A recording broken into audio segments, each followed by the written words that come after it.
In this video, we'll be talking through the top money-saving tips that we have used so far on our travels through South and Central America that has saved us a lot of money, and hopefully can save you some money even if you're not traveling to those destinations. And hopefully the thing that makes this video a bit different is that they're tips that you haven't heard before. Hopefully.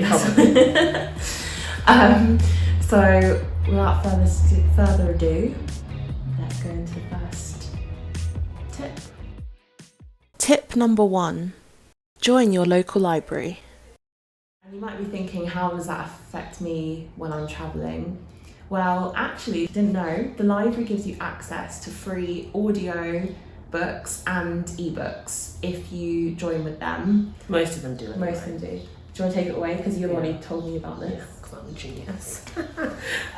So, knowing that I wanted to read a lot and didn't want to have to pay for ebooks all the time, it felt easier to just get them for free. So we've been using Libby and BorrowBox through our local library.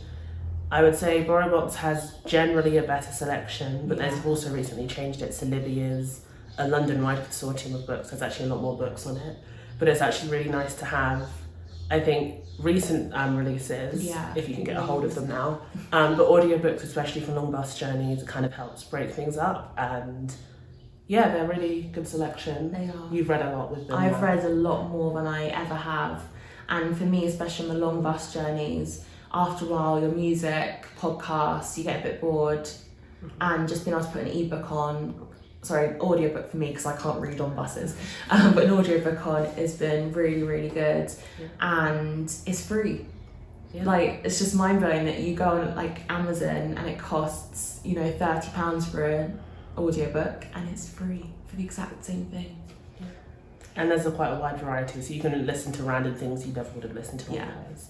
But the ebook selection is also really good. The only tip we would give you for that is that if you do decide to use those apps, bring your login just make sure you know your login details and your library card number, because occasionally I've been logged out, and if I didn't have that, then I wouldn't have access anymore. But she decided to bring the whole card.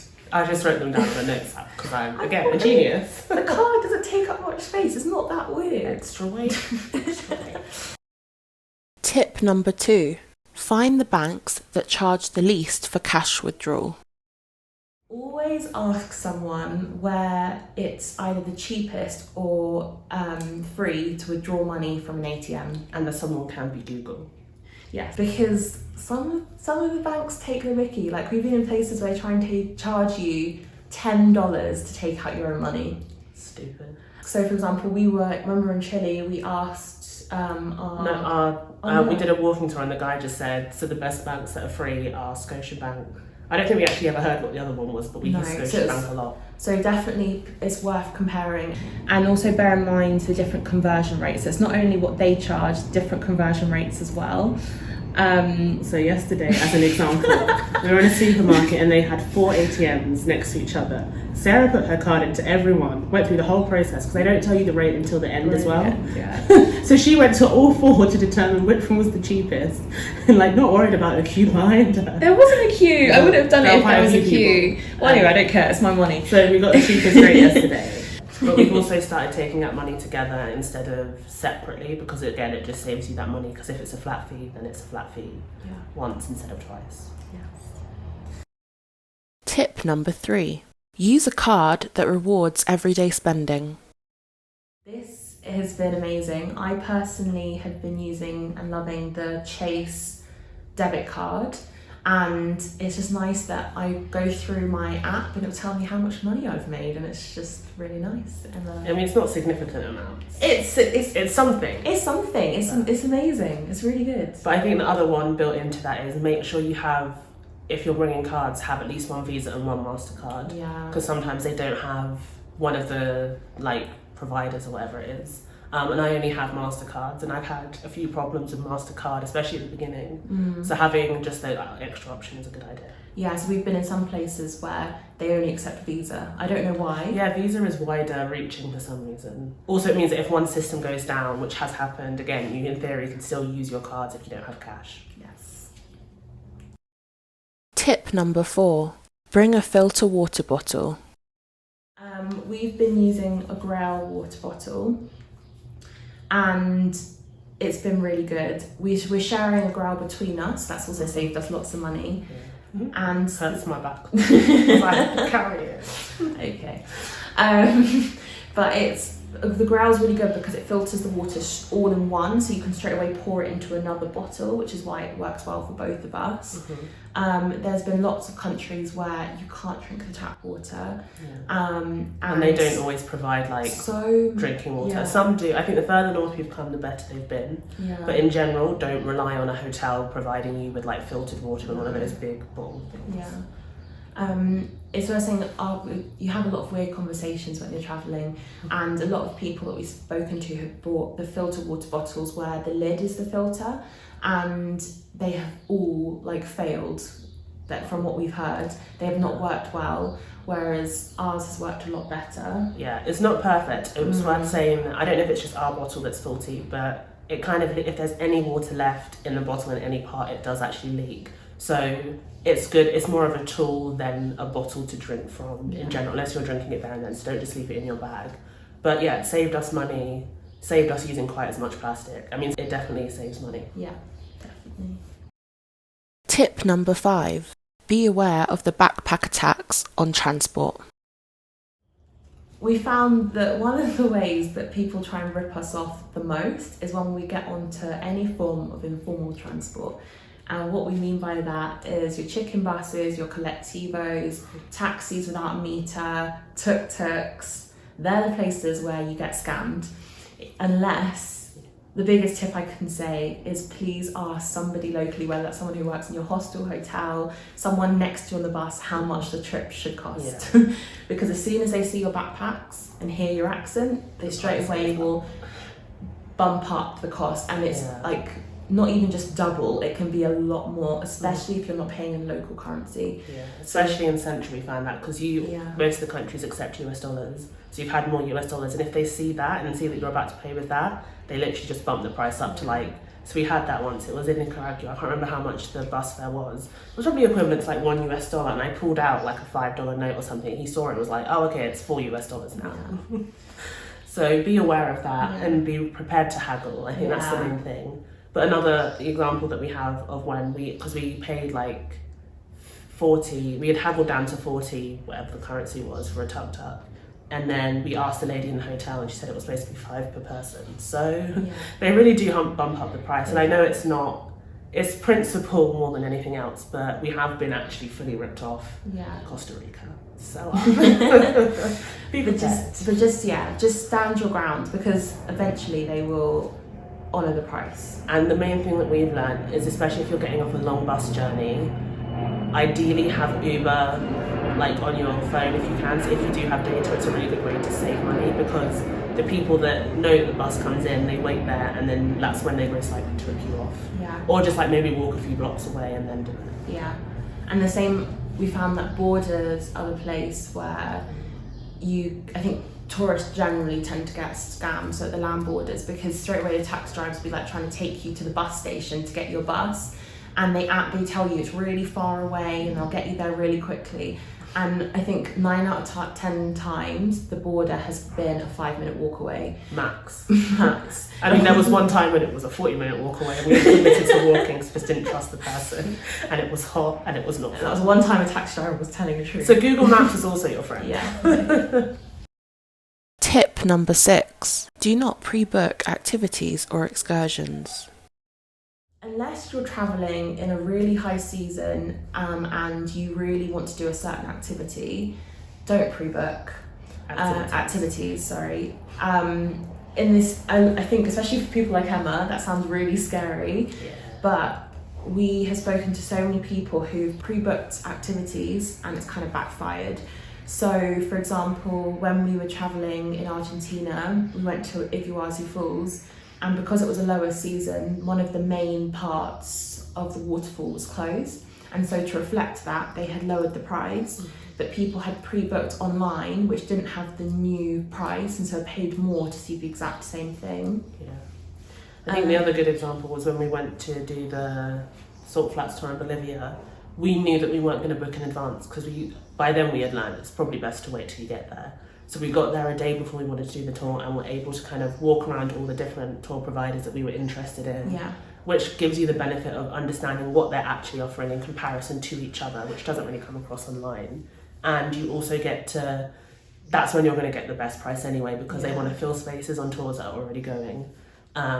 So we did that, and we also got the tip that you don't really need like an English speaking guide, because you always have to pay extra for that, because on the Salt Flats tour they don't really explain much to you that's of value per se. So we got to save money by just doing a Spanish speaking tour, and the guide spoke English anyway. But we also got to choose the best company, and they were all pretty similar prices. And you can haggle because they're more in need of you than you are of them. And we got a really, really good deal. Like we spent significantly less on that tour than I thought we would. Yeah, we thought it was going to be so much more expensive. And because I know that for a fact we were saying that if we had pre-booked online with a company, we would have gone for an English-speaking tour. We would have done like all the extras, and they were completely unnecessary. And if you're a kind of person that likes to be organised and doesn't like to leave at last minute, if you're staying somewhere for 3-4 days, you can still book it on your first day, but just wait till you get there if you can. Because I think even San Pedro, we found, because it was close to the full moon, then they could discount like that tour a bit, which you definitely wouldn't have got if you booked for the stargazing tour, that is. So yeah. Tip number 7. Compare costs of accommodation before booking. Obviously, one of the main things you're going to be doing is booking accommodation. We spend a lot of time booking accommodation. I do all the booking. Compare all the different booking platforms, and also look at booking directly as well to get the best deal. I think the thing that surprised me is how much the prices vary on the different platforms for the exact same thing. And another thing that surprised me is, especially if you're travelling in a group, so from 2 people onwards, hostels are not always the cheapest option, even for one person, but especially for 2 people. If you want a private room, hostels are not always cheaper. And even for us in hostels, we find that a private room for 2 of us is basically the same price as staying in a dorm per person. So definitely have a look at that, because you can save money there. And get a private bathroom. You can also get points. Yeah.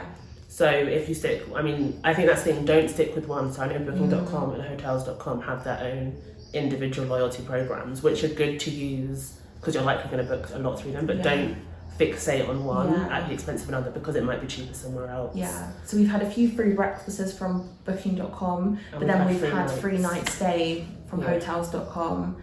And I feel like as well, one thing that I've seen is booking.com, one of the ways it tends to be more expensive is that they automatically don't include a lot of the taxes when you're booking, whereas other websites include the taxes and the price is a lot cheaper. And a lot of hostels, if you book direct, will give you a discount on your next stay. Yeah. So if you kind of like the Viajero hostels were the main ones that did this, but you would automatically get a 10% discount if you book direct with them and had already stayed with them. And a lot of them, if you book direct, you also get a discount for booking direct, especially if it's a bit in advance as well. So it's worth doing. Tip number 8. Take advantage of the blue dollar rate in Argentina. Which is our last tip, is specific to Argentina. So sorry if you're not going to Argentina. You should go to Argentina, it's really good. But the biggest way to save money, and I think this is the thing that saved us the most money overall, is taking advantage of the blue dollar rate. And part of me is like, how do I even begin to talk about this? Because for me, it's a long topic. Before we even went away, she was talking about it. But you had never heard of it. I think I did, but I was like, that sounds really illegal, so I don't want to do it. So the kind of snapshot of the blue dollar rate is it's this unofficial rate because the currency in Argentina is very weak. A lot of the local businesses and people who have a lot of cash businesses want the stronger currencies like the dollar and the euro. The pound used to be in there, but less so. So if you give them those strong currencies, they'll give you an even better rate. So we ended up literally doubling our budget in Argentina because of the blue dollar rate. She literally grinning every time. It should have cost this much, but it actually cost this much. It's amazing. And you can do this through 2 main ways. So one is wherever you go in Argentina, you'll hear the word cambio, and there's normally a person who it just happens to have cash on them, and they normally have like their own cash business and they just want to exchange money. That is quite, I find, especially the first time, is a very intimidating way of doing it, because you do get scammed, so people do get given like fake notes and things. So we decided that we would go a slightly more official route, because we knew we were guaranteed not to get fake notes and to get a decent rate, and that was through the Western Union. So I would recommend the first time going through Western Union. Also, your first transaction is free, yeah. So it's definitely worth doing. So it's probably worth doing. And we, by the end of it, we were brave and used the little... That was more out of necessity. It wasn't bravery. It was bravery, because we could have waited. What it was, it's either we have no cash or we go to Kenya in person. And it was absolutely fine. And yeah, I think it helped that we weren't in Buenos Aires, because I think if you do it there, it's a lot more intimidating, because there's so many more people. Yeah. But we were in Salta, so was it Salta? Yeah, it must have been. So it was a smaller town, so it was a little bit more manageable. But also the thing with Campiers is if you are going to use them, they want crisp $100 bills. Yeah. So the best way to do it is if you exchange cash in your home country, and you can put a specific request for like a fresh $100 bill. Yeah. And then that will make your life easier. You can pay in smaller denominations, but you don't get as good as rate. And always check what the rate should be, and you can Google what the rate is, because you can negotiate on that, because obviously they're not going to give you the best price straight up. You've got to negotiate for it. But yeah, that saved us a lot of money, so hopefully it can save you some too. Although, just a warning, the notes are, they have ridiculous, like, I can't remember what the word is, when like the denominations are quite big. But the first time we went to Western Union, they didn't have any of the like thousands, so they gave us 500s instead. And I had my bag with me, and it felt like we were robbing a bank, because we were just like shoving these wads of notes money. Like honestly, so take a big bag with you the first time, just make sure that you're going back to your accommodation afterwards, because otherwise you honestly feel so scared when you have like that much cash on you. It's horrible. It's worth saying as well, if you do use card, it's not the end of the world, because you do get a special tourist rate for using a card. And how that works is you'll pay the price, let's say at a restaurant, you pay the full price, and then a few days later you'll get a refund straight into your bank account. Yeah. And we found it was quicker and more reliable to do this via credit card. I think the rate is also a bit better with credit, so we only use credit really. Yeah. But it's very nice, because we didn't know about it until we did it, and we're like, why do we keep getting refunds? I told you about it. Oh, did you? Yeah. But it was like our emergency backup, and it was like a wonderful development. So yeah. And another thing linking to all of that is if you use Uber in Argentina, you can actually change to pay by cash. And from the UK, we don't have that as an option. So it was not when we left, it wasn't an option, it might be now. But you can pay by cash, so you for Uber as well, which was amazing, because then you saved even more money. Bonus tips. Well done if you've made it this far. I hope that the tips have been useful. We've got two kind of like bonus tips that don't directly save you money, but it's something to think about that I think we wish we kind of knew a bit more before we left. So the first, everyone tells you this, be careful what you pack. But especially for South and Central America, you have to pack for lots of different climates, and we thought, oh, it'll be fine, because halfway through a trip we don't need the colder climate gear, we'll send it home. Little did we know how expensive it was to send stuff home, because a lot of the countries don't have a postal service internally, and so you have to use a private company like DHL, and all those companies only do an express service, so you can't say, we didn't care if it took 6 weeks for the package to get home, we just wanted to get home before us. But everything was really, like 3 days it would get to your house, and so therefore for a 5 kilogram package you were spending upwards of £350, which was just not feasible. Daylight robbery. It was also quite sad, because that's when I'd like bought some gifts. I just send it all home at once, and now I'm just carrying extra heavy stuff in my bag. So just bear that in mind. Yeah. And the second thing, just as a kind of honorary mention, is that sun cream is really, really, really expensive. And if you have space, just put another sun cream in your bag. Also, it helps when you know what the sunscreen is that you have, because you can't guarantee that the brands that you're used to or want are available, especially if you have a darker skin tone and you want to be able to ensure that you don't get a white cast.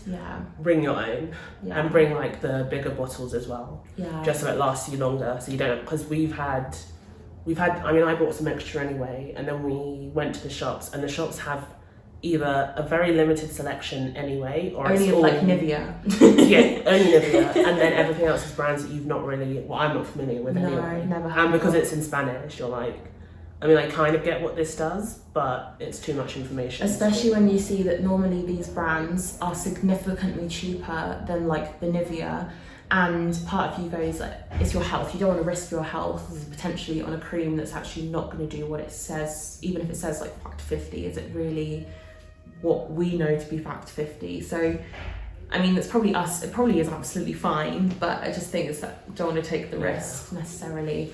So yeah, if you've got space, just put some more sun cream. And that is our last tip. And yeah, thanks for watching, and we will see you in the next video.